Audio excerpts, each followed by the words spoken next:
In a world where zombies, ghosts, serial killers, and vampires all exist, it's Nico, Brian, Mike, and Dustin, and they are all that stand between you and the films that could end the world. Welcome to the Don't Go Out There Horror Movie Podcast. Welcome back, everybody, to the Don't Go Out There Horror Movie Review Podcast. Just want to thank all our fans and listeners. I really appreciate all support. Before we get into tonight's film review, I just want to give a quick shout out to our website, don'tgoouthere.com. Brian's done a fantastic job with it. We have all of our episodes and interviews on there. If you want to check out any of our old or our new episodes whenever they drop, you can check out our website. And as we've mentioned many times in the past, we've done several incredible interviews. We have an interviews tab. It's really easy to find the interviews there instead of through like Spotify or iTunes if you want to check those out. Big shout out to our store. We got some new t-shirts out, some pretty awesome ones, honestly. We got some like throwback PlayStation ones. I would definitely check those out. They're super cool. And we have Shan's Etsy page attached as well. Her tumblers are selling like hotcakes. Check out the website and grab some new merch or some new apparel. And we've got our blog called Under the Mask where we've all wrote some think pieces. And I want to shout out our social media links as well. We're on Facebook, Twitter, Instagram, YouTube, and TikTok.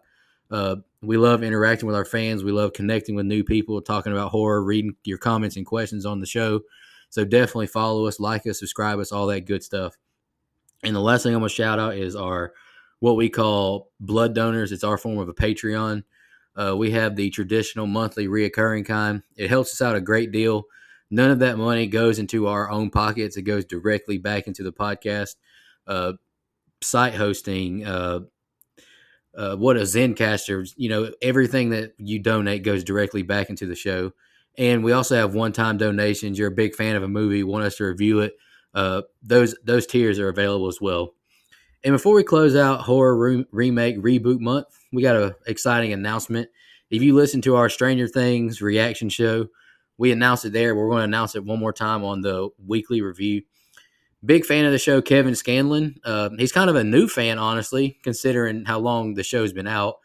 But talking about, he said he listened to all of our 200 plus episodes in like 6 months. So that's absolutely incredible.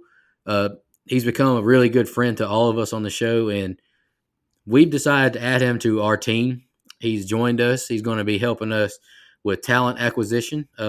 We just want to give a big shout out to Kevin. Thank you for being a big fan and a big friend of the show. And now you're on the team, and we're super excited to have you, brother. Absolutely. All right, let's close out Reboot Remake Month with Brother Dustin's pick. Go ahead and announce your pick, brother. Yeah, man. First of all, I want to say a couple things. I'm currently on the tail end of health and safety protocols. So if you hear me coughing, I'm going to try to mute it. But I've been dealing with COVID for like the past week. So sorry if I sound funny. Second of all, it's thundering here really bad. I might lose power tonight. I don't know if you hear thunder in the background. It's not Garth Brooks. It's just, it's real deal. But I picked Prom Night. It's the remake of I believe the original came out in 1980? Starring Jamie Lee Curtis. I picked the 2008 remake starring Brittany Snow. I'm not going to lie. I watched this movie years ago for one reason and one reason only, and that's because Brittany Snow was in it. And it's a horror movie, so I thought, hey, do we get to? But I was disappointed at the time, but I watched the movie, and I remember back in the day, like this was an okay movie to me, but boy, did this movie age horribly, in my opinion, to me. It doesn't help that I've been bored in the house, and I've been in the house bored, so I've had a lot of time to watch movies lately. I've watched this movie like 3 times in the past week, and it just keeps getting worse every time. So I know this is one of those weird occurrences where the host that picks the movie is going to be the one bashing it, and I have a feeling that I'm going to be the only one as they're going to defend it. They liked it a lot more than me, I think, but hopefully the listeners did too. Maybe I'm crazy. All right, I'll go next, Brian. I'd only seen this movie once, maybe twice before this week in a rewatch. Didn't really remember it too much, honestly, but I remember, kind of liking it. And after my watch too, I still like it. I mean, I honestly don't see how it got the 3.9 rating on IMDb. We have reviewed way worse movies, in my opinion, and across other, what would you call it, like Rotten Tomatoes, stuff like that. I don't see how the movie was considered that bad, honestly, considering some of the other stuff we've done, Rubber, how it got over a 5 on IMDb blows my mind, but this got 3.9. But anywho, I think we've all kind of made it our mission or whatever to check out the originals before we did the remakes if we hadn't seen them. And I honestly thought 1980 Prom Night was pretty damn terrible. Honestly, thought the movie was awful. Had a good premise. I liked the premise of the movie, but the execution I was not a fan of. Now, what I'm saying, I hope doesn't equate to I love this movie because I don't. I think Brian's going to use this phrase as well. It's a good little popcorn horror. It's a quintessential 2000s teen horror movie, but that's what I consider. It's just a good little fun movie that's never going to win any awards or anything. But I think it's just okay. It's not something that if I'm asked to rewatch it, I'm going to like dread it. But go ahead, Dustin. Yeah, and you mentioned that. I meant to mention that as well. I rewatched the original. I say rewatch. I didn't think I'd ever seen it, and I clicked play, and I instantly remembered because of that opening scene with the little girl or the little kids in the this abandoned schoolhouse there. So as soon as I saw that, I was like, oh yeah, I have seen this. Now I agree that this one is better, quote unquote, than the original. Oh no, wait. Sorry, I got that backwards. I told you guys the other day. I think that the original is a little bit, quote unquote, better than this one. But we're talking like a half a point separates them in my ratings. So it's like splitting hairs. It's not like it's better necessarily. It's just different. And I chalked it up to that one is a sign of the times. Like it's very 1980s feeling when you watch it. This one is just bad. Like it logically doesn't make sense. I've got a lot of critiques in our breakdown. So it's a different kind of bad, but they're both stinkers. Well, I actually think, and I don't want to put words in his mouth, but I think Mike is in the same boat as you, Dustin. Me, on the other hand, I'm kind of in the same boat as I was, with the Amityville horror remake as I am with this one. And I know that puts me in the minority, I think, with horror fans in general. Maybe not so much my co-hosts, but horror fans in general, I think, like the original Prom Night much more than this. Maybe the lore of Jamie Lee Curtis. I don't know. I'm not real sure why either. I totally agree with you, Nico. I'm just going to be honest. I didn't like the original at all. If I had to rate the original right now, I'd give it a 3.5, probably something in that range. I was very, very bored watching it. And this one I thought, like Nico said, is a fun little popcorn flick. I had the exact same thing written down. I like that they didn't totally remake it. In fact, I'd say of all the remakes that we've done this month, this one showed very, very little resemblance to the original. Yeah, actually, hell, besides taking the name, is there literally anything about the original that's lifted from this or lifted? I don't know. I don't know. Anyway, and I think that was a great choice. I think the cast did a good job. The body count's high. We said it last week, but the same guy, J.S. Cordone, who wrote the Stepfather remake, wrote this one as well. And actually, the first time I watched this, I was a little bit in the same boat as Dustin. I'll do like Cordone though, and keep this one PG-13.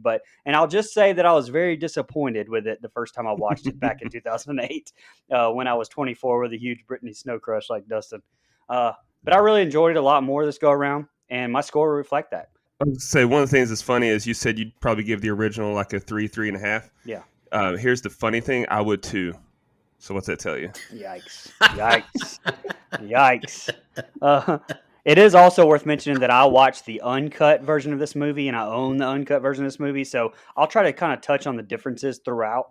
But it's kind of like the Stepfather one. I mean, there's not really a ton of stuff different.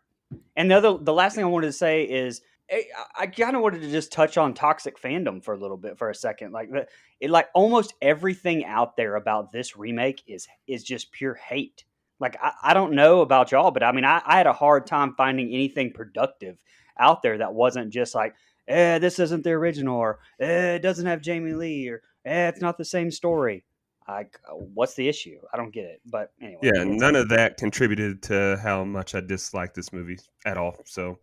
It could have been a shot-for-shot remake, and it'd still suck. Alrighty, y'all got any more opening thoughts where you just jump into the scene by scene? Alrighty, let's get it, dude. The film starts with a title card over a camera shot over the water with opening credits. Donna is dropped off and thanks the ladies for taking them to the movies. She says she's probably going to skip cheerleading this year. She walks into her house and yells, "I'm home." She walks around calling out for her dad, but we see he's slumped over on the floor in front of the couch with blood all over his hand. She trips walking into a bedroom over a baseball bat. She calls for Joey and sees he's been killed. Donna hides under the bed and a man yells, "Where is she?" to Donna's mother as the man pins her down and stabs her to death. Donna watches her mother's death and they make eye contact as she dies. She runs out calling for the cops as Fenton appears behind her. "I did it for us," and Donna snaps out of it. She's talking to her therapist about this nightmare. She tells Donna to treat him as just a phantom. He's been caught and put away, and she's doing great for it only being 3 years. The only place he can hurt you is in your dreams.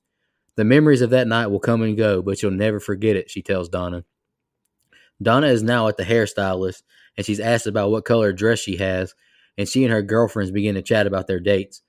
Donna is jump scared when she sees the man in her mirror. Her friends ask if she's okay as she snaps out of it. Donna is all dressed up and stares at her bottle of pills. She puts them back in the cupboard as she's jump scared in the mirror. Aunt Karen asks Donna if she's quit taking her pills. She says she has for a week, so she's not numb tonight. She wants to remember her prom. The doorbell rings. Her date is here, and she's very excited. Bobby is speechless when Donna walks downstairs and he tells her she's beautiful. They each put their corsages on and take pictures together. Bobby tells Uncle Jack he has nothing to worry about as the aunt and uncle kiss her goodbye. They get into the limo and all begin to have fun, taking pictures, hanging out of the sunroof. We're at the prom now as the kids walk down a red carpet to go take more pictures. We see the kids have also snuck a keg into the party. Detective Wynn calls another prison about Fenton's escape. 3 days later, he's finally notified and he's pissed. He tells the other officer about Fenton's murder of the family and his obsession with Donna. Donna identifies him at the precinct. "We're going to be together forever," Fenton says over and over. Wynn thought he was going to get death, but the jury gave him insanity. We see Fenton kill his cellmate and escape through the roof. Wynn leaves the station. Donna's limo makes it to the red carpet and all her friends exit the limo and are in awe of this building. We see Fenton is in the prom building as well, and he watches Donna kiss Bobby. Chrissy and Lisa exchange some insults about their prom dresses. Miss Waters tells Lisa she really does look beautiful and she's going to win. The group walks in and they're amazed with this prom setup. They all go to the dance floor and begin to dance and have fun. The desk receptionist talks to Fenton as Ronnie walks up getting keys for them, and Fenton tells the worker he'd like to be on the third floor with them as well. Ronnie hands out room keys as Lisa tells him the girls are going to their room to freshen up. The girls are all on the elevator as these creepy dudes all hit on them, and we see Fenton hiding behind them watching. The girls go in their room, and we see Fenton scratch up his room key, and he calls for a maid to help. She uses her master key to open the door, and she walks away, but he asks for some extra towels. She puts the towels in his room, and he now appears, stabbing her to death, and he takes the master key. All right, Brian, that's the opening set of scenes. What'd you think? Yeah, bear with me here. I have a lot. This is like the first 25 minutes of the movie here, and kind of a lot happens. But I love the opening, and I say this in my closing. I touch on it a little bit, but I'll go ahead and say it here. This movie has a throwback '90s feel to me, which is probably why I like it so much. Starting out with what is basically the "I Know What You Did Last Summer" opening, but immediately it comforts me. I know that's weird to say, but I feel at home now watching that. With that opening song, kind of going over the waves, I know immediately, like, okay, I'm going to get a slasher with people who are almost 30 years old playing teenage kids in an unrealistic high school setting. Boom, I'm happy. I mean, by the way, Porter was like 29, I think, on this role. So, and I know everybody else knows him as Jason Street in Friday Night Lights, but my wife's a huge Heart of Dixie fan. So, shout out to George Tucker for the 0 people listening right now who watch that show. But the opening, joke on you. I've never seen either. yeah. Well, there you go. But the opening is great, and this was a personal conflict with just me. But like Jonathan Sheck, who plays Fenton, 2-time DGOT veteran, by the way, was in Sleepy Hollow, but also my guy Jimmy in That Thing You Do. But here's the thing. Like, I felt like he was almost too pretty for this role. Like, even with the Charles Manson beard, I know it's weird, but the conflict comes in because, like, they explain it away as a former teacher. I'm like, okay, I can see that part. And part of me buys the explanation, part of me doesn't, but he's just not creepy enough to me. Like, I mean, heck, real life is like that though sometimes, hence my inner conflict. So no offense, Jonathan Sheck, you're just a beautiful son of a bitch, I guess. What can I say? All right, so a few noticeable fuck ups I saw here, like when it shows Donna's bottle of pills, the label says Klonopin. The correct spelling is Clonopin. So great job there, set designers. Um, also, I laughed at Fenton's fucking Marvel MCU disguise. Like that's kind of, that's kind of a joke with the Yeah. yeah, with the MCU, that anytime anyone's undercover, they just put on a plain fucking hat, which I don't even know if those things exist. I don't think I've ever seen anybody wear a plain fucking hat. But as far as the differences in the uncut version, we really only get some extended shots of like Donna's dead dad's hand and one extra shot of Fenton stabbing the maid in the side, which all doesn't matter because they don't bleed anyway. And lastly, props to director Nelson McCormick and the cinematographer Checo Varse. The movie is shot beautifully. I have no complaints besides cutting away for the kills, but that's the PG-13 aspect, and nothing really to do with the way it's shot. All in all, like that's my only gripe with this set of scenes, and really the whole movie is showing the bodies with like little drips of blood on their shirts. It's kind of fucking hilarious. It's lunacy, like if you ask me. You're asking me to believe that someone who's been stabbed multiple times look like they got stabbed with a fucking toothpick once in the chest or something. So anyway, go ahead, Dustin. It's almost like it's not a very well made movie. Anyway, so it's PG-13. Get off my dick. Whatever. I don't want to hear that shit. We've seen PG-13. We've done PG-13 movies on this show that have had way better looking dead bodies and effects. That's my gripe. Can't think of one right now because CTE, but I'll get back to you. So anyway, this set of scenes. So we get a great cover song to open. I'm always a fan of horror movies using covers of old songs by rock band covers of old songs. So this one we get a song by the Zombies called "Time of the Season." It's covered by the Ben Taylor Band. Great. That song's from 1968. It was covered in 2003. That stuff I like that in soundtracks, especially to open a movie. Yeah. Anyway, I love how when Lisa's mom pulls up at Donna's house, I love how the Ford logo is missing. Like we can't tell that that's an Explorer. It's like they clearly did that because they didn't want to pay for it or there was no advertising agreement to come to. So like we'll just pop the logo off. That's an Explorer. Come on. I didn't even notice that. Yeah. I watched this movie, like I said, like 3 times in the past week. So, we see Dad's dead body there, and I tried to figure out what football game he was watching. There's this guy on TikTok, I can't remember his name, but people suggest episodes or movies and that show a brief snippet of a TV, and he figures out what sporting event they're watching. And I tried to do that for this, and I couldn't do it. But anyway, we see Dad's dead body, and just very little blood.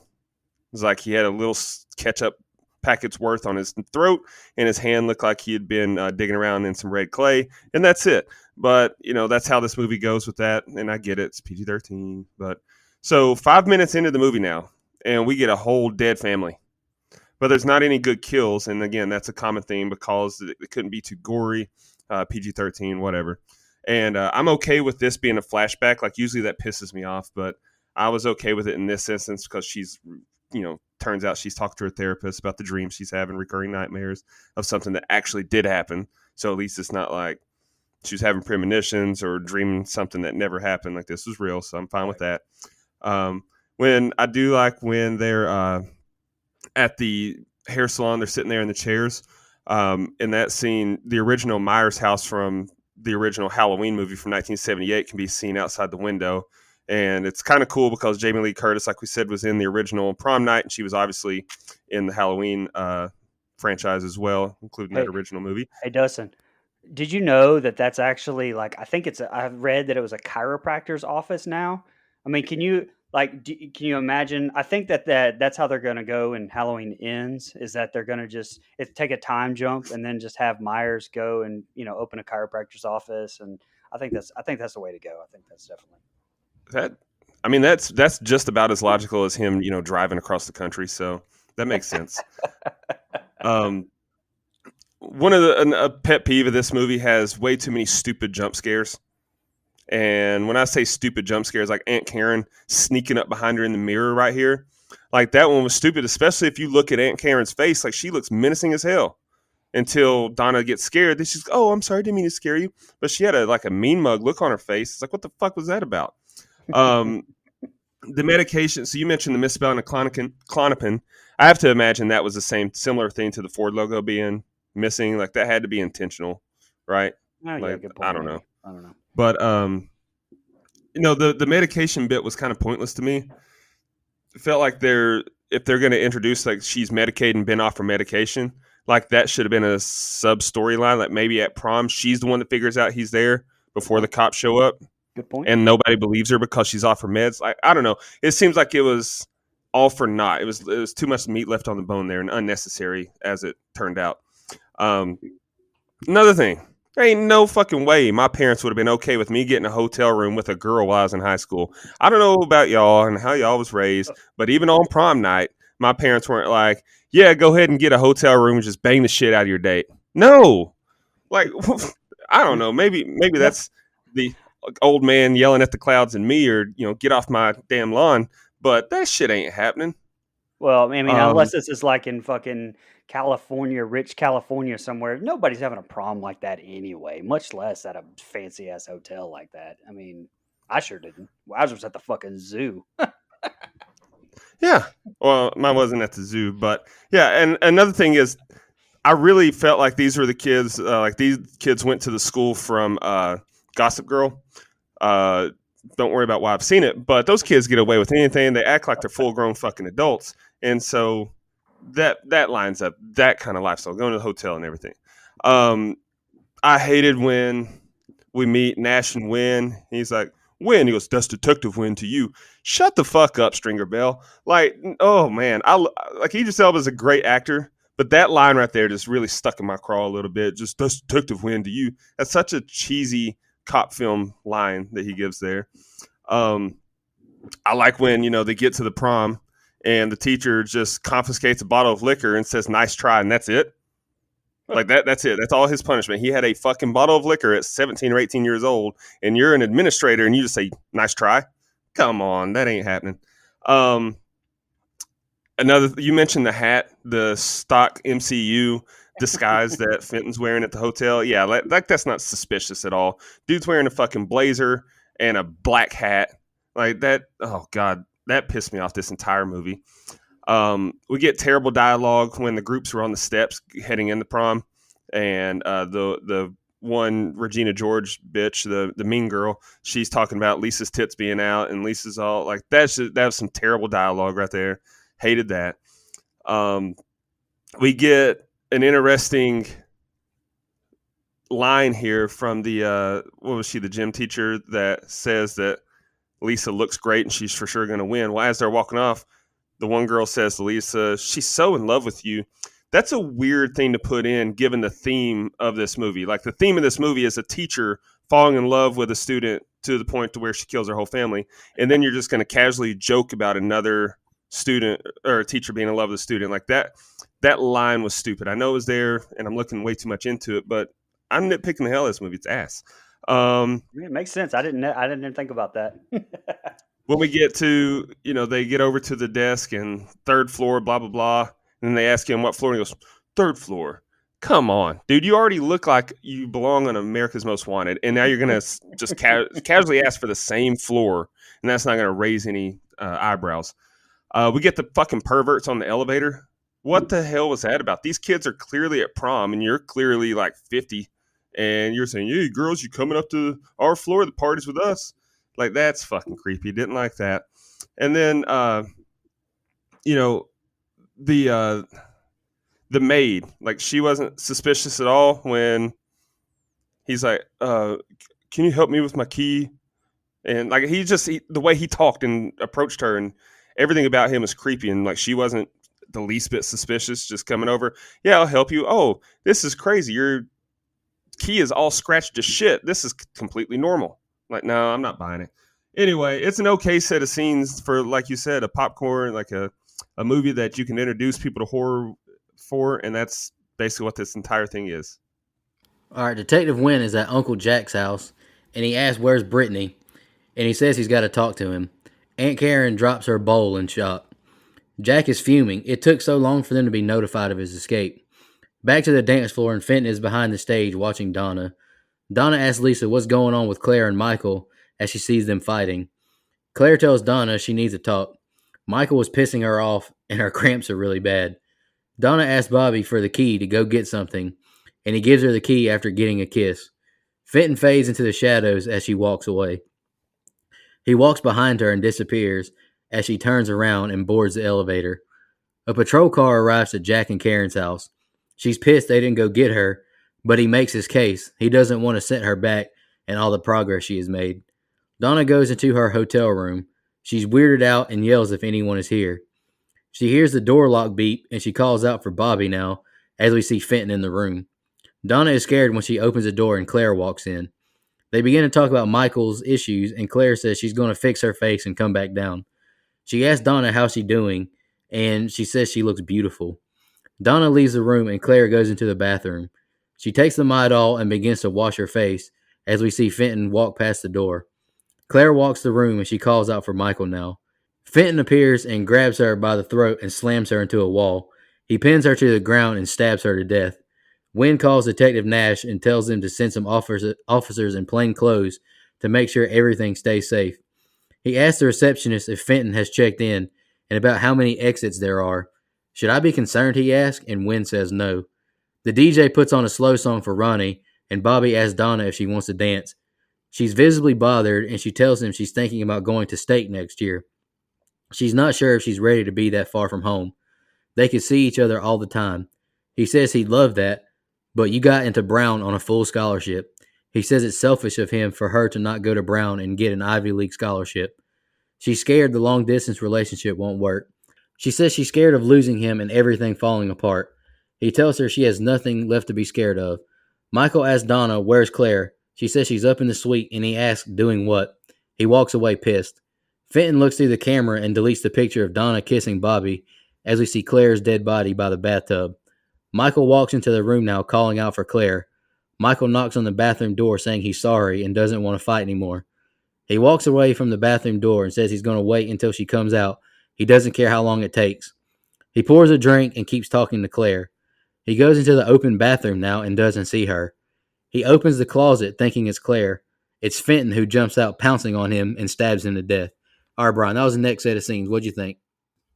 Dustin mentioned Idris Elba, but man, this thing it's got a sneaky good cast. I mean, in my opinion, I mean Elba, you mentioned him. I mean, he's fantastic in everything he's ever been in. Now, does he make the best police decisions here? No, but he's good in everything else he's been in. His second movie, I think that we've done of his, 28 Weeks Later. I don't know if there was another one, but anyway, he's great.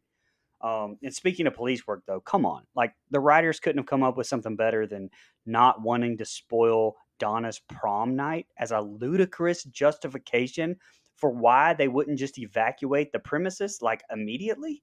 I would say all the deaths after the police get there and don't evacuate are on their hands, and their families have a nice little fucking lawsuit on their hands. Um, Jesselyn Jill Sig played Aunt Karen, who was also in the Stepfather remake we just did last week. Listen to that on don'tgoothere.com. But she's the only one with any sense here when she's asking Johnny Cage from 1995's Mortal Kombat, who's Uncle Jack, by the way, how the hell they couldn't just go get her ass. Like, you're right, Johnny Cage. Risking having your daughter having nightmares is worse than risking her being actually fucking attacked and having her friends killed. Yeah, great. Ludicrous, but I love it. I don't know. I don't know why. I do. I didn't mind any of this stuff with Claire here. I think Jessica Stroup did a good job here acting. The last set of scenes, her arguing with Michael, I wasn't a fan of the dialogue. I think Dustin brought that up too. But here, I think Stroup shows that it was just the writing and not her acting, because I think she kills it with her performance here throughout, like her whole death scene. I thought it was pretty brutal for a PG-13 kill, although no blood spatter on his shirt drives me absolutely fucking insane. So we can have pretty kick-ass sound work here with hearing the knife tearing the tendons, but no blood anywhere. The MPAA is so fucking stupid. I think the unrated version is better here because of how it's cut. She actually spots him a little bit earlier through a crack in the door, like right one of the open doors of the rooms, right before he walks around the corner. And you kind of get to see a little bit more reaction shots from Claire with blood in her mouth, which isn't much, but it's better than nothing. And let me just say this: I appreciated the little character development with showing a little bit more of the prom. That slow dance between Lisa and Ronnie. I think that helps reiterate a little bit that they're actually at the prom, and I appreciate this more because it's only like 30 seconds long, whereas that fucking disco scene in the original was like 15 minutes. Like I felt like I was watching Footloose. I mean, it's ridiculous. Now Michael's death, though, I felt like was a little bit repetitive, and it was kind of stupid as hell. Like that Claire's body was teleporting to different places, and there's not blood everywhere in the bathroom. It ruins the whole thing for me. The only redeeming quality was him jumping out of the closet here. I liked that shot, even though it's kind of a horror movie trope at this point. And there's only one more stab in Michael's death for the unrated version. So shirt's still clean, no blood anywhere. Fucking PG-13 horror movies, man. And it's ridiculous. Go ahead, Dustin. All right. So another thing that is annoying as shit to me in this movie is he keeps like sneaking up behind her and reaching for her or being right behind her and then disappearing. Like it's so stupid. He does it right here at the elevator. Yeah, like, that's no point that's in that. definitely the one time that stood out to me too. There's no need for it because I mean the audience is the only ones that can see that, so it doesn't build any real tension. The only thing it does is makes us a little uneasy, but it's not plausible or reasonable uneasiness because she has no idea she's in danger. So I hated that. And then they talk about should we bring her home? No, that'll undo her progress. All the fuck the progress, man. Like her killer or her family's killer is escaped and on the loose, and you're worried about her progress. Like that wasn't logical to me either.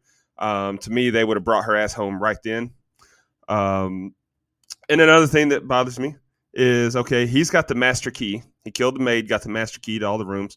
Why the fuck wouldn't he just wait in the room and then as soon as they exit, and then when she enters the next time, he doesn't know when that's going to be, but when she enters the next time, he can just kill her then or have her then.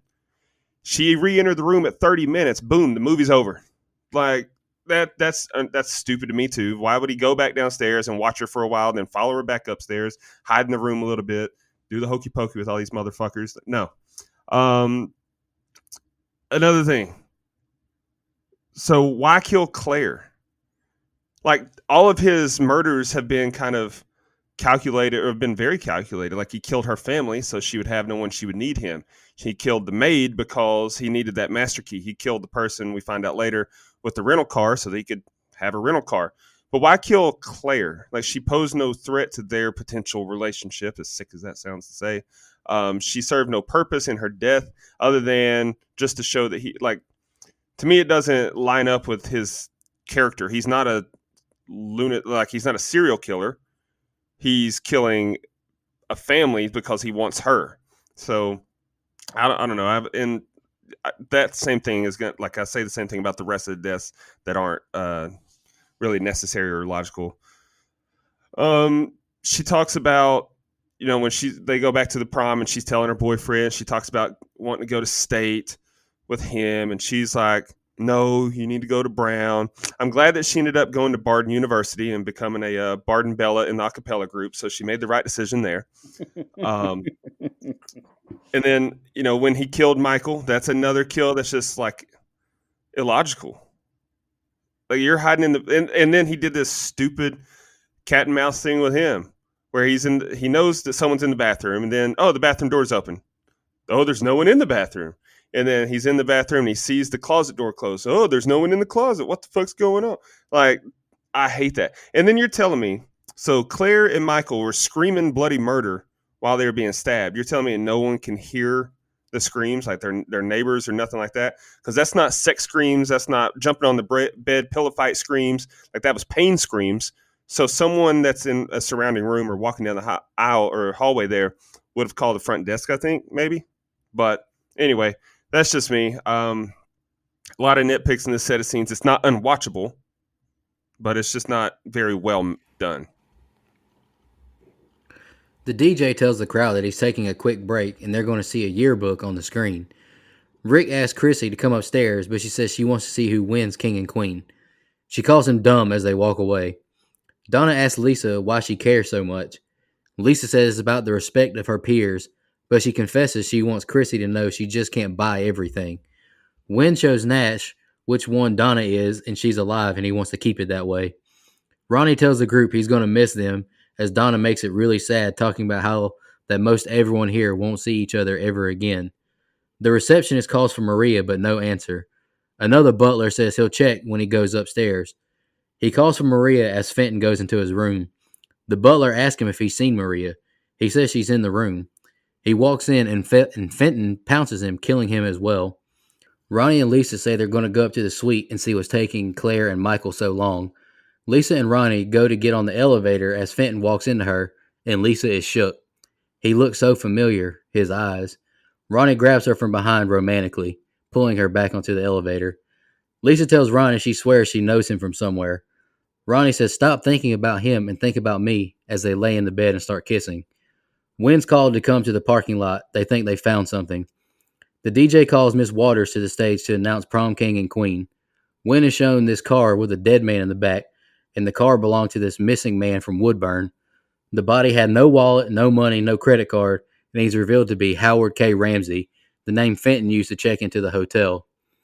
Lisa has a sudden realization who the man was in the elevator. She jumps up and yells, "It's him! I gotta get to Donna." Ronnie is pissed, revealing he had a ring to propose. Lisa grows impatient on the elevator and runs to the stairs. Her heel on her shoe breaks and she falls down the steps. Fenton appears, asking why the rush, and he chases after Lisa with a knife. Bobby tells Donna no answer, so he goes to check on them. Fenton is still chasing after Lisa, who can't keep quiet. Fenton appears in front of her and she takes off running again. She's now jump scared by some birds in the building as she hides amongst these hanging plastic sheets. Lisa sees Ronnie on the elevator, who calls out for her. The elevator closes as she continues hiding. Ronnie goes on stage with the other prom king nominees. Donna goes to try and find Lisa in the bathroom. Lisa continues to make way too much noise, revealing where she is. She runs until she's captured by Fenton and has her throat slit. And the next set of scenes are the ending. Go ahead, Brian. Yeah, I meant to mention this in the last set of scenes, and I know that I give PG-13 hell, but props to director Nelson McCormick for getting at least creative with that whole Michael kill. All I did was talk shit about the kill, but there was a shot where you're like looking at Fenton sling, Michael's body around like on the ground, like after a stab, while you're looking through his whiskey glass that's on the ground, and I thought that was a beautiful shot. Also, I don't know if I'm supposed to hate Chrissy's date, Rick, but I love the dude. And I mean, okay, so come on, J.S. Cardone, with that whole like, if he's any dumber, I'd have to water him. Like, this is just such shitty dialogue that he wrote for Chrissy. I mean, come on, really? I won't say any more about it, but Cardone, come on, you could have done better. Yeah. And you know what? Like live right here on the show, I think it just hit me. Maybe I like this because it reminds me of Saved by the Bell. Like if Saved by the Bell was updated with a PG-13 rating, like Zach and Kelly being Donna and Bobby, Slater and Jesse being Ronnie and Lisa, or maybe Michael and Claire being Jesse and Slater. Either way, I don't know. Sorry, just another tangent, but there's a lot of similarities to me, and maybe that's why it got me. I don't know. I love Saved by the Bell. But Lisa's death sequence, I hate. Like it's well shot, but I don't know. Like you talk about horror movie tropes, a fucking abandoned part of a building with construction plastic everywhere. It's just so played out to me. Plus, I fucking hate how convenient it was that he was in the stairway and the damn elevator just wouldn't work for Lisa. Like, come the fuck on. Like, script doctoring, I'd have had him like do something to purposely fuck up the elevators and force her to take the stairs, kill her there maybe. I don't know. It would have made so much more sense at least. And like I said, I hated the abandoned part of the hotel sequence with the birds jump scare. Blech. And why would Lisa just run out of the room and not tell Ronnie that, hey, it's a former teacher and bring him with you? Like that makes no sense right there. This is where the movie actually starts going downhill for me. I would have rated it a lot higher on the enjoyment scale, like had this third act not really shat the bed for me. But the next set of scenes is worse. Go ahead. So yeah, they certainly do get worse going forward, Brian. So in this set of scenes, we get another pointless kill. Like, why kill this hotel employee? He asked you if you saw his coworker. All you had to do was say no. But instead, you very suspiciously and creepily said, Of course, she's in my room, turning down the bed. Like the way he talks, they made him seem suspicious. So that's stupid. And then you brought him in to your room and killed him. It's like he just has a thirst for blood now. It doesn't make sense. He was a teacher before who just got obsessed with one student. He wasn't killing a lot of people. Anyway, at the prom, they're going over the trivia for the prom guests or whatever. The one kid's favorite high school class was social studies. Did you guys have a class called social studies in high school? No, that's a middle school or elementary school class. Fuck out of my face. What was runner up? Language arts. It's not called social studies in high school. They have different class names for them. So that was irritating to me. Fenton is damn near recognizable. So he doesn't look like the same person. So how did Lisa realize? It's the teacher. Like, how does she have that epiphany? Because he doesn't. I understand we only saw him for 5 minutes going into this, and she supposedly has seen him every day at school. So maybe, but he didn't even look like the same guy, and it was just a passing glance. But again, I agree with you, Brian. Why the hell would she not tell her boyfriend, "Oh my God, that's the teacher that killed Donna's whole family. We gotta go." She didn't spend any more time saying that as she's running towards the door than she would have run towards the door to saying, "I got to go." So that's annoying. She done got herself killed because of it. I can't lie. Her falling down those steps, that's the most brutal thing in this entire movie. And that's like, that made me hurt. Like, I felt that because I've fallen down my steps that go down into my garage when I leave my house. I've fallen down those steps like at least 10 times. So I feel you. That shit hurts. Why the hell were there pigeons in there? I get it. They're remodeling, but it's not like it had busted out windows or anything. This is a nice ass hotel. So the fact like that pigeon jump scare, not only was it stupid, but why the fuck were there pigeons in there? This is apparently a floor that's in between the third floor and the main floor lobby where the prom's going on, and there's pigeons. Fuck out of here. And then I don't know how important these damn kids are, but the prom committee, the teachers, they would not wait on the nominees. They would not just sit there and stall for as long as they did before just announcing the winners and moving on. I don't care if the winner was missing. Like, that's not how things work. You have a set amount of time that you have DJ for, and you got to get them out of there. So they're not just going to waste time like that. Minor nitpick, but fuck it. That's all I got at this point. This movie's ass. The best usage of blood that we get in this entire movie is right here, though. Lisa's death was, I'm guessing, a throat slash or a slash with a knife somewhere. We didn't see it. The camera was behind it, but at least we got the blood splatter. They could have done that for all the kills, or used that much blood for all the kills, and still got the PG-13 rating, I'm sure of it. And so at least we got it here. That's something nice I can say about it. But yeah, I'm getting irritated at this point watching the movie. All right, here's the ending. Wynn and Nash ask the receptionist if a Howard K. Ramsey is registered here. Wynn and his partner open the door to the hotel room and go inside. They find the dead maid's body in the shower. Wynn tells Nash to get everyone out and find Donna. He's here. Wynn pulls the fire alarm, and Detective Nash tells the crowd they must exit the lobby. He tells them they're not kidding, they must leave. Chrissy grabs the paper and tears it up when she sees that Ronnie and Lisa won King and Queen. Donna asks Chrissy and Rick what's going on. She says she's got to go back to her room to get her mom's shawl. Ronnie and Bobby ask Nash why they're looking for Donna as they tell him where she may be. Police and fire department show up now. Donna goes into her suite now, calling out for Lisa and Claire. Jump scare as she backs into a lamp. Fenton is right behind her as she reaches into the closet. She sees Fenton now as she goes to leave the room. "I've missed you," he tells her. Donna locks herself away from Fenton, who now uses a fire extinguisher to break the door down. She's hiding under the bed again. Donna almost yells when she sees Claire's dead body under the bed with her. Rick tells Wynn Donna went back to her suite to get something. Wynn takes off running. Fenton has her mother's shawl and sets it on the ground, and she takes off running and makes it to Officer Wynn and Nash. Wynn enters the room in pursuit. They look under the bed and find nothing. Michael's body falls out of a little cubby hole. Donna runs to Bobby, and Nash has her and Bobby get in the cop car. Donna tells Ronnie Claire is dead. Wynn tells Nash, keep the house covered until I find this guy. Wynn has a SWAT team search each and every room. They've had every exit blocked. He couldn't have escaped. Ronnie looks for Lisa amongst the crowd. Nash gets Donna and Bobby to her Uncle Jack's, and Bobby says he wants to stay the night. Nash asks Jack how many entrances to the home, and he says, please say you found this animal as he walks away. The SWAT team finds Lisa's dead body now. Nash is parked outside the house, and Jack tells Donna, we're just down the hall if you need anything. She turns the news on and cries.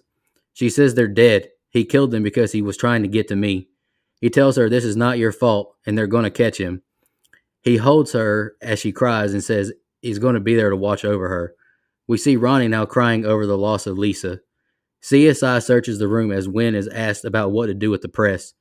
They see blood dripping from the vent onto the bed. Wynn climbs into the ductwork as the butler's body is found. Wynn realizes that Fenton walked out right by him dressed as the butler. Wynn races away from the hotel, telling Nash he's not at the hotel, he got away. Donna goes to the bathroom and takes her meds. She closes the mirror and Fenton slams her head into the mirror. She wakes up in a panic as Bobby comforts her. She gets up and goes to the bathroom for real this time as Wynn can't get a hold of Jack and Karen. Wynn orders Nash to get inside and check it out. Nash sees that the phone lines have been cut. Donna takes her pills and closes the mirror, but no Fenton. She does see the window is open in the bathroom. She lies back down in bed. Wynn sees that Nash has been killed. Donna says thank you for staying to Bobby, who sees that he's been killed now. She backs away and hides in the closet. Wynn calls for Donna, but Fenton grabs her from behind, telling her to be quiet. Wynn is distracted when Karen screams after she sees a dead officer in the backyard. Donna bites Fenton's hand and makes a run, but trips. Fenton is on top of Donna and goes to stab her, but Wynn unloads the clip in his chest, killing him. Donna climbs in bed with Bobby, crying out his name. Wynn hugs her, saying it's over. Jack and Karen hug Donna as more officers arrive, and the end credits roll. What do you think of the ending, Brian? No, I mean, there's no getting around this. I think the ending stinks. I don't care for it at all. I think it's so much dumb writing, storytelling wise. The way he killed Ransone and Bobby, huge characters in this movie. Off screen, I think that fucking sucks ass. Bobby went out like that? Really? Shit, after the fire alarm is pulled, Donna rides the elevator to the third floor. When a fire alarm sounds, all elevators go to the first floor and stop working, so no one gets stuck in the elevator after a fire. Fenton breaking the hotel room door with a fire extinguisher? Seriously? Like this hotel has fucking doors made of sheetrock or something? Also, why wouldn't Donna lock the bathroom window when she finds it open? Like it's first of all insane that the window was not locked already in this situation, but okay. But she just woke up from a nightmare of being attacked in the bathroom, and there's a killer out there that's after you, and you just killed and he just killed your friends. So unlocking that, keeping it open makes no logical sense to me. Recycling the hiding in the closet trope from earlier with Michael. It's just parents not hearing any of the shit going on upstairs, and once they find the body, nobody goes looking for Donna. Like, and how long it takes for parents to actually run up there was comical to me. Mm-hmm. It's like Cardone didn't know how to actually wrap this movie up. I don't know. It's just I very much dislike this ending. I will end on a good note though. Brittany Snow's acting during this third act, her acting scared, crying, everything. I thought amazing job. I felt the only difference in the unrated and the rated here was the addition of like showing a few more takes of the two bloody bullet holes in Fenton's shirts as he's shot, and another close up on Fenton laying dead on the floor. But really worth an unrated label, isn't it? Anyway, go ahead, Dustin. Yeah, the ending is bad. So why wouldn't Wynn like go find her right then? Like when you find out that he's in the hotel and he checked in using this name, like why you watched her earlier, you saw where she was sitting, you saw the group of people she was with. So why wouldn't you go to that group right then and try to find her, or go to the teachers and at least like they didn't even alert the teachers what's going on. And I feel like that's something that they should have done because maybe they had seen her more recently. I just have an issue with that. Like that's bad police work. That's not logical. And then there's alarms going off. Everybody's you gotta get out and forgot my mom's shawl. No, fuck that. Like you can't go. They wouldn't let you go upstairs. Like you said, number one, the elevators wouldn't work. but also hotel officials or cops, teachers, someone would stop you and they wouldn't let you go upstairs. I have a hard time believing that. Biggest pet peeve of the entire movie is in this set of scenes too. And it's one of those cat and mouse things when she is in the room and she reaches in the closet and gets her little clutch and her shawl. He reaches for her hair, but then when she bends down, you disappear. She stands back up. He's not there. Only to reappear right in front of her face 5 seconds later. Like, that was stupid. Stupid. Save us those 5 seconds. Just have her turn around and boom, he's there. Anyway. And this is just bad police work all around. When they get up to the third floor and she runs into them in the stairwell, they spent too much time with her saying, "What's wrong? What? Are you kidding me? He's here? Where?" No. How you let him get away like that? That's bullshit. I hate the body falling out randomly. It happens a couple times here. Like, the body falls out of the cabinet and then the body falls out of the ceiling. Like, that's stupid. If you're not going to show us the deaths, we don't need to see these bodies. Then we get to when they're at her house or her aunt and uncle's house. How in the fuck did he manage to cut that phone line that's right outside Nash's car and he didn't see him? And if the argument is, well, he probably did that before Nash was sitting there, then why does the movie still take as long as it did? He's already in the house at this point, you're telling me? And actually, no, he's not, because, he ends up killing Nash and the other cop. So, bullshit. Like, what kind of cop is Nash where he doesn't see someone sneaking up right outside his car window? Deputy Dewey would never. Why would he go inside and kill the boyfriend and then play hide and seek with her? Like, he let her, she's in the bathroom, he kills the boyfriend, and first of all, the boyfriend didn't make a damn sound. He didn't move. He didn't realize, oh my God, this is the guy. Maybe he was asleep, okay, but why? Okay, biggest point here is, why would he kill the boyfriend and then just wait or hide? That doesn't make any damn sense. And then when Wynn is up in the room and she's hiding in the closet, like, I do actually, I like that. It gives us the illusion that it's Fenton sneaking up the stairs. She's hiding in the closet. It turns out Fenton's in the closet all along, and the good guy's on the outside. But why the fuck would Aunt Karen scream like that? That was stupid. That just annoyed me, how she screamed. So Wynn runs out of the room. The biggest problem I have with that scream, though, is everyone that was in that room clearly heard that scream, right? Because Wynn turned around and ran out to see what the fuss was all about. However, when Fenton and Donna are going at it and Donna's screaming bloody murder, exactly. Wynn doesn't hear it in the hallway. He's walking around on his phone like, what happened? I got an officer down, blah, blah, blah, blah. I need backup. And he doesn't hear her screaming. So it's like that, the walls and the doors made of that glass on Ace Ventura, where it's soundproof. If you're on the inside, you can't hear what's going on. It's just, yeah, exactly. So it's an annoying ending, but it fits the rest of the movie, in my opinion. Like, I don't think that they did anything that wasn't on course or on par with the rest of the movie here. We get the tension of he's on top and he's got the knife. He's going to stab her. He's going to stab her because apparently Wynn can't hear shit. Oh, Wynn saves the day. We get the feel-good story. I guess as feel-good as it could be, with Donna and her aunt and uncle living and Detective Wynn being the hero. But if you know who Stringer Bell is, he wouldn't be a hero. He's a real piece of shit. So other than that, I mean, it's an okay movie. It's one of those movies, like I said, you can introduce it to someone, you can show a teenager or a preteen, and they're not going to be too scared, but it might like get them interested in, okay, that wasn't bad. Let's see what else is out there. So that's about as nice as I can be towards the movie. That's fair. I agree.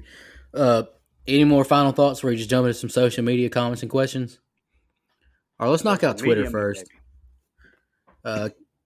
New member on the team, brother Kevin Scanlon asked, or he commented, did I like it? No, not really, but I didn't hate it either. It was lackluster. Had a good opening scene, but the rest left a lot to be desired. Its biggest downfall was that it was PG-13, so kills were pretty lame. It needed more of a twist too. Definitely better than the OG though. I can't argue with any of that. I would agree with that. Lackluster is a very Yeah. good word to use for the movie. Plus, have we ever used the word lackluster on this show? Like it, that's such a. Why haven't we said that before? Great. See, it's things like that. Why Kevin's on this team. That's right. uh, Patrick Jacob, big friend of the show. Big shout out to him. By the way, go buy his book. It's 25 or 15% off right now on Amazon. So go check that out. But he commented, I hope you all are getting dressed up to record the episode. We should have done that. Threw on the, just went back to Men's Warehouse, got the 3-piece suit again, just threw it on for the show. That'd have been fun. And Dustin takes it back this time. That's right. And our last what the hell are you talking about? Take our tuxes back, brother, like you did last time. Yeah. Oh, I know. I thought you were saying it like I didn't do that last time. I was like, no, I did. No, man. I don't think we got a late charge. That's the only way I'm doing it is if you're taking it back. No, okay. And the last comment we got on Twitter is from Numb Florida Fan. He commented, "Watched this a couple months ago. Pretty good movie." Okay. Yeah. Okay. I respect it. Let's jump over to Facebook now.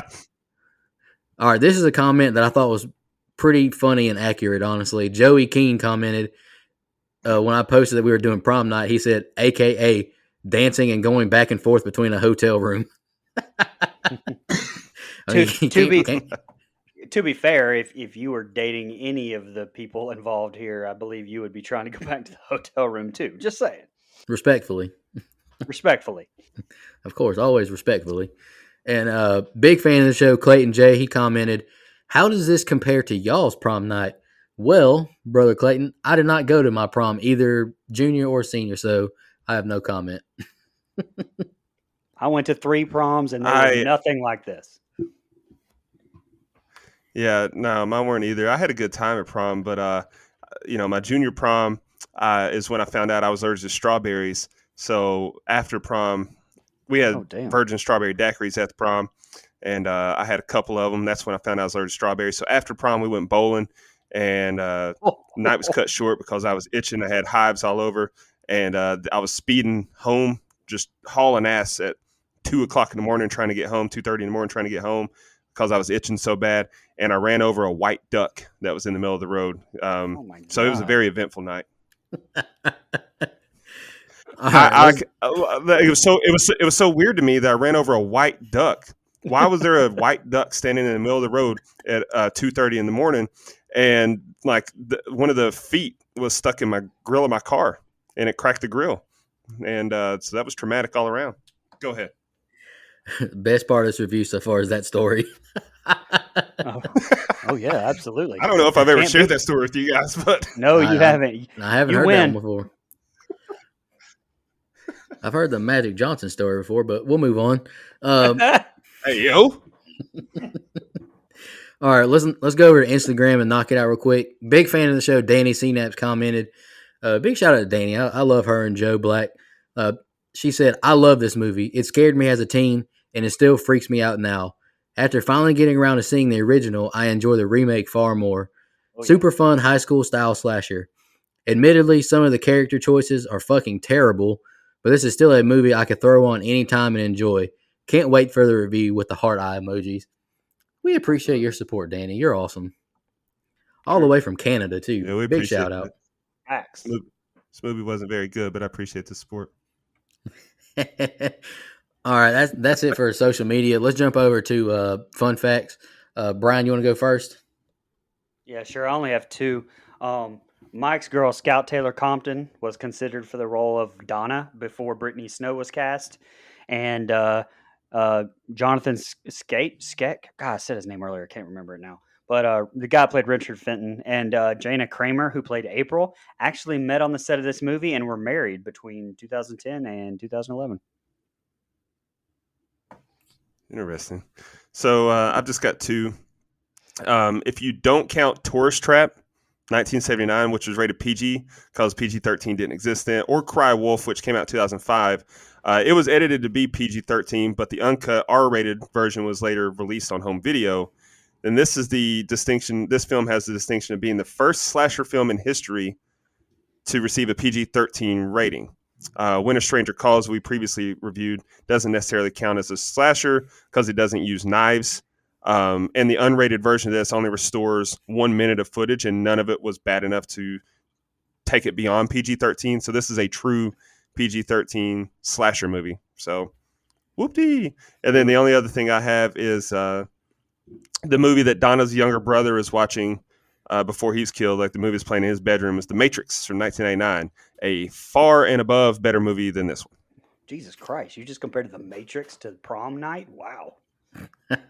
I didn't compare it. I mean, but it's like, I know everybody says like apples and oranges, so you can't compare them. Well, this is like an orange that was grown in the Garden of Eden compared to an apple that's rubbed in dog shit. Wow. So you can't compare them. Wow. Dustin All right, did not like this movie. What gave you that impression, Brian? I mean, Andy picked it. Like, we're defending his movie here. yeah, it's like the hell's going on? This is my Army of the Dead. I picked it and it sucked. I didn't pick. I don't know who picked Army of the Dead. Let's get out. Let's move on. I don't know either. Yeah, I mean, I only got one fun fact. And speaking of movies, the movie Donna and Bobby are watching in her bedroom is Can't Hardly Wait from 1998, which is there about you a go. guy who was obsessed with a girl. Coincidence? I think not. Brother Mike's not here tonight, so I'm going to go ahead and do the budget. Estimated $20 million. A lot of damn money. I don't know where that was. Probably for the prom, honestly. That place looked expensive. No shit. Idris Elba. Yeah, Idris Elba probably. Up by himself.